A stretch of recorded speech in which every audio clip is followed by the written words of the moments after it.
Hey friends, what's going on? David Potts here with Song Notes, and I want to show you a little warm-up exercise I worked out, right? So this is based off of the song Señiorita by Shawn Mendes and Camilla Cabello. So it's a nice little earworm of a song, and what I was really hooked on was this bassline groove, right? Found myself playing it, and sort of adding percussion. Then I started working out some fills that sort of matched the bass line of the song, right?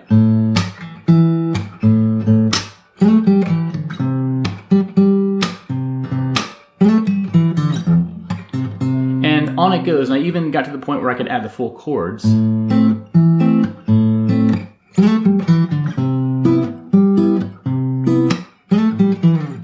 Okay, I'm going to show you all that. This makes for a nice little warm-up exercise that you can take it starting simple, and you can add these layers, add the full chords, add the percussive hits, add the fills. And I'm going to show you 4 different rhythm figures here to walk you through all this. I'll explain what chords you need, what rhythmic techniques you'll need, some finger picking hints along the way, and at the end you'll have a nice little thing you can put together and have some fun with, just to warm up or just play to amuse yourself or others, right? So I will say, before I start the lesson, check out my website, playsongnotes.com. I have access to this nice handwritten PDF by me, and by only me, made with very much care. It'll show you the chords you'll need, the power chord shapes, and all 4 exercises, and it's a great way to learn outside of this video, and also a great way to support independent music lesson creators like myself. So thanks to all of you who are supporting me on Patreon. I hope the lessons have been helpful, and many more to come. So keep sending the suggestions, but with that said, let's get to this lesson and learn how to play this little Latin-flavored bassline groove. Okay, so first up, let's look at the chord shapes that we're going to need for this whole thing, right? I'm going to go over the chord shapes big picture first, and then I'm going to talk about these power chord voicings that we're going to use for the first of the exercises, which by itself is a great one to learn. So the chords are going to look like this. We're going to have an A minor, okay, regular open position. And the one weird one here is going to be this C major 7. So on the middle 4 strings, starting on the 5th string, it's going to be 3rd fret, 5th fret, 4th fret, 5th. Right? So 3, 5, 4, 5. 3, 5, 4, 5. Now, for reference, I recommend, you know, in your head, see this C-shaped bar chord right here, right? 3, 5, 5, 5. All we're going to be doing is taking the 6th, 5th, 4th, 3rd string and moving it from the 5th fret to the 4th fret. Okay, that's going to be the major 7th note in the C scale. And it adds that special tone, right? So this is going to be that chord. It's great because it's not a bar chord, right? It's all fingertips here. No barring is required, all right? Otherwise, we're going to have an F chord. I'm going to talk about how to play that one, an E minor, and a G, okay? But first, let's look at the power chords. So the power chords are going to look like this. And what characterizes these is you're going to play the thickest note, right? The bassiest note from the normal chord. And then you're going to play the next string up, right? The next string thinner. And this is always going to be the 5th as far as intervals go. And what that does is, you know, for the A minor, for example, we're doing this. 5th string, 4th string, right? Open fret to 2nd fret. So this kind of gives us the power chord sound in the sense that it's just the root and the 5th. And it's going to look like this. So we're going to need an A minor, okay? Open 5th, 2nd fret, 4th. The C is just going to be 3rd fret and 5th fret, right? On the 5th and 4th strings. Using my index finger and my ring finger. For the F, we're going to go down to 1st fret and 3rd fret on the 6th and 5th strings. And then the E minor is going to be open 6th string and 2nd fret on the 5th string. Open, 2nd. And then we're going to have our G. Okay, so notice how similar a lot of these are, right? The G and the F. The only thing different is the frets we're on. The pattern, the relative pattern, the relationship of our fingers here, it's the same. It's important to capture that, right? And same with the C major 7, 3rd to 5th fret on the 5th and 4th string, right? So that's going to be it for the power chords. Now let's look at this first exercise here and talk about the rhythm. The rhythm is the most important part here. So the rhythm is going to be, look at the notes. Look at the counts where the notes are happening, right? It's going to be on the 1 count, and then the 2 and the 3 count, right? So 1 and 2 and 3 and 4. That's the first couple counts, right? 1 and 2 and 3 and 4 and 1 and 2 and 3. So I I was just counting on the notes I was playing, just with where you see the numbers in the tabs here, right? So that's going to be the same for all these chords, right? The 1 and 2 and 3 and 4 and 1 and 2 and 3 and 4 and 1 and 2 and 3 and 4 and 1 and 2 and 3. I recommend you know, trying to hear that in your head and put the song Señiorita on, because you can hear this rhythm throughout the entire song, and it's really what gives it the distinctiveness. Now, you'll also see in the tabs here that I'm going to do this, like, I have this sort of slap thing I'm doing, where you see all the X's and all the strings. What that means is I'm going to be going, I'm just going to be bringing my hand softly into the strings, and that's going to sort of kill all the sound that is being made by any of the strings. And it's also going to create a nice percussive effect. So that's going to happen always on the 2 and the 4 count, right? So just the A minor would be this. Okay, 1 and 2 and 3 and 4 and 1 and 2 and 3 and 4, right? I'll do it slow. Again, 1 and 2 and 3 and 4 and 1 and 2 and 3 and 4, 1 and 2 and 3 and 4 and 1 and 2 and 3 and 4. Okay, so that's going to be the exact rhythmic pattern we're going to be using for all these chords. So you take the chord shapes I showed you, and you take that pattern I just described, and you're going to get this. I'll play through the entire sequence, right?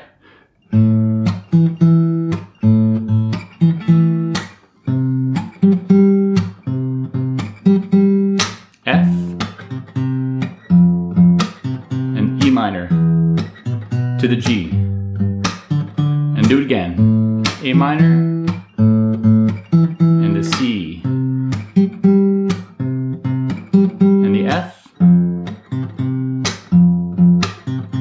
the E minor and the G.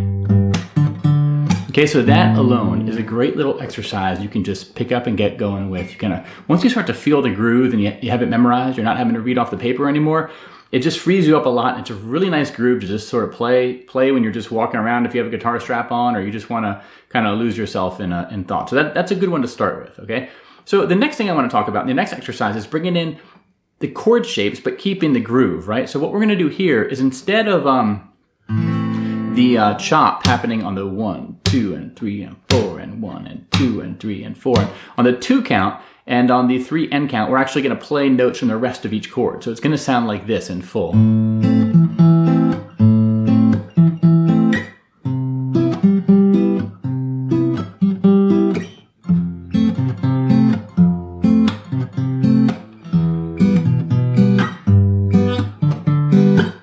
Okay, so again, a nice one there where you have the same rhythmic feel. You're just bringing in more of the chord notes, and it sounds a bit more full.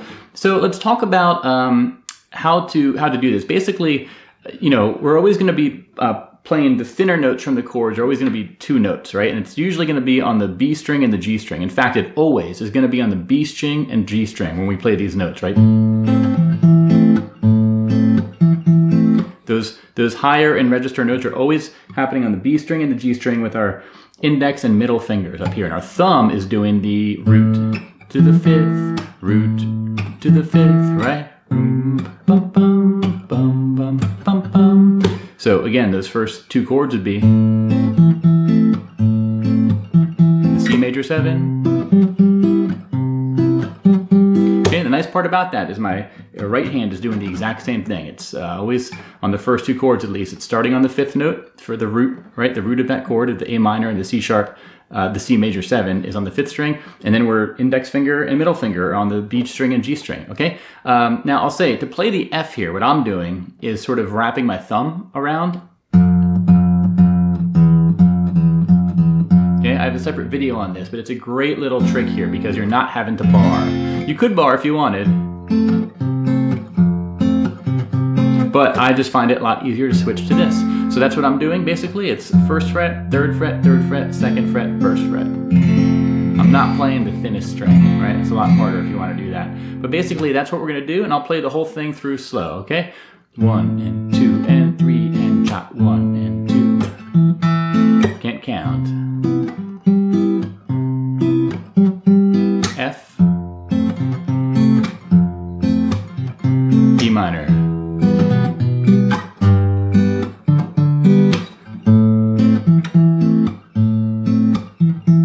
C,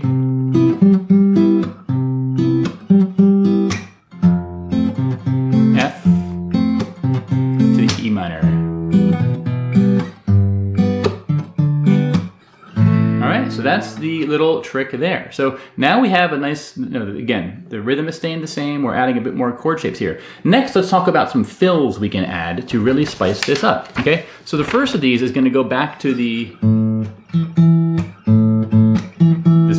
bass note only version.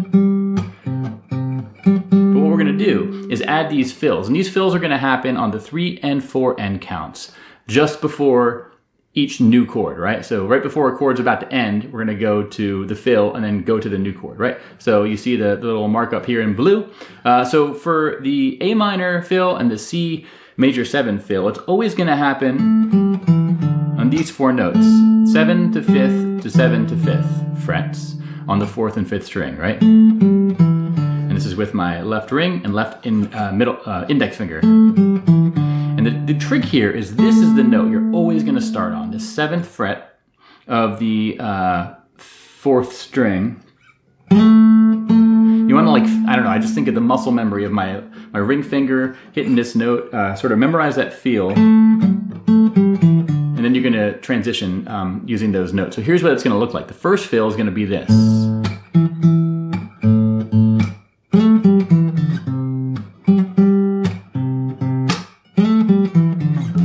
Okay, so what's happening there is I'm gonna do the first part of the A minor sequence, but then I'm gonna, after the slap on the 2 count of the 2nd measure, that's when I know, once I do that slap, I can take my left hand off and get it ready to hit that note, right, that key note, so.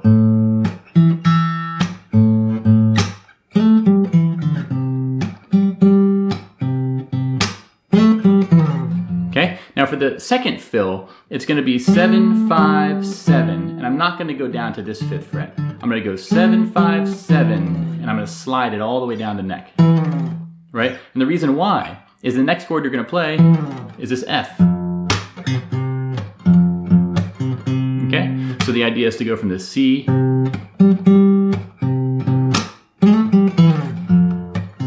the F, and the F fill is gonna be 2nd, 2nd open, 3rd open on the 4th and 5th string. Then to the E minor. And the G fill is gonna be based on a power chord shape, but we're gonna go from 5th fret to 3rd fret to 5th fret. Okay? And then we're gonna resolve back to the A minor where it all starts again. So this whole thing sounds like this.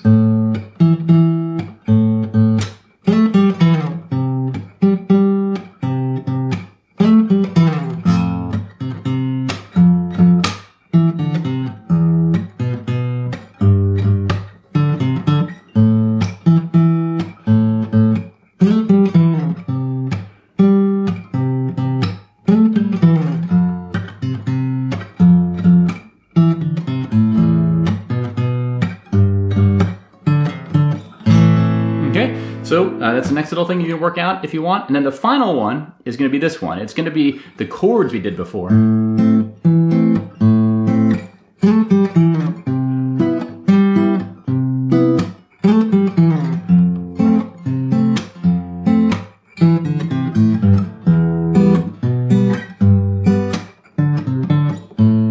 Plus the fills I just showed you. Okay, so the chords you already know, and the fill you should at least be familiar with in the prior exercise. And the reason I showed you the previous exercise number 3 first was I wanted to introduce the fills without giving you the burden of having to play the full chords, right? These power chords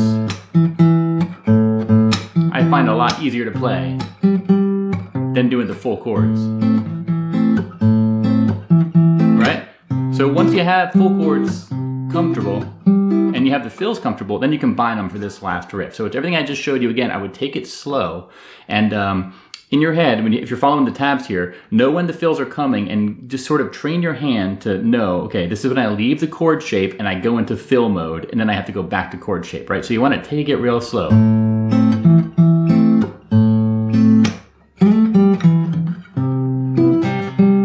Ooh, let's do that again.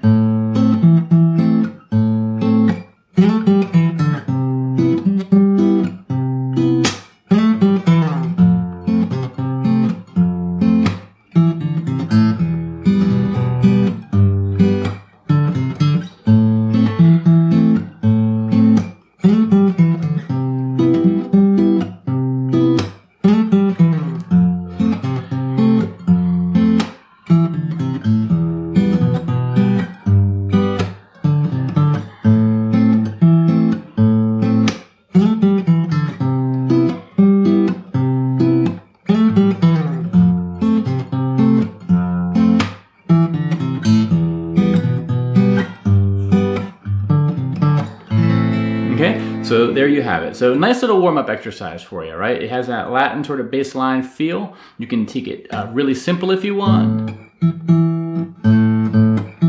You can bring in those slaps if you want. And then you can bring in the fills if you want.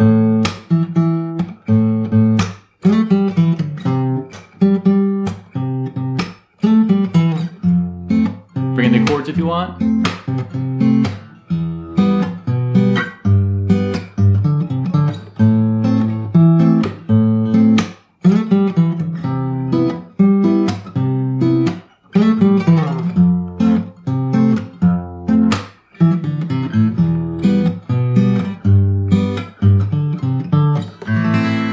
So I hope you have fun with this one. This has been fun to learn, fun to teach as well. So I hope you find it helpful. If so, let me know.